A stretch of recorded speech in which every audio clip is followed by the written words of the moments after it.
Wildfires are especially tricky to forecast and handle. One, they're really hard to stop, right? So when you have a large wildfire, the amount of effort it takes from the government and certain services to stop a fire is really excessive. And so it's super important to be able to understand where a fire is moving, if it's going over major highways, if it's affecting densely populated areas. All of that is crucial for emergency managers and then for communities themselves, right? Like when to get out in time.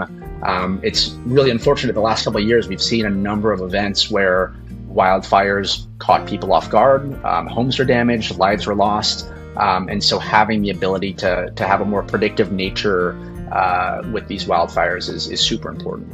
WeatherOptics developed its own proprietary wildfire index, which is similar to our other risk scores, except for it takes the perimeter of a fire and forecasts out to 24 hours where we think that fire is going to spread. And that's based off of topography and vegetation and the wind speed and all these different types of factors. And so in WebEOC, you can access our wildfire index, and within the WeatherOptics Insight portal, you can access that.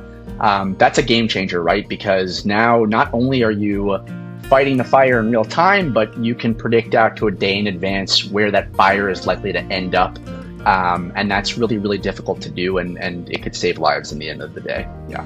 Juvare software to us was really straightforward, and we already had some overlapping customers with Juvare. So the ability to start working directly with them and to better service those customers, and then to open the space up to other Juvare customers, it just made a lot of sense.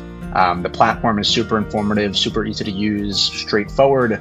And the fact that they're building these integrations like they are with us, I think, just really shows their commitment to bringing in impact data and risk data for their customers.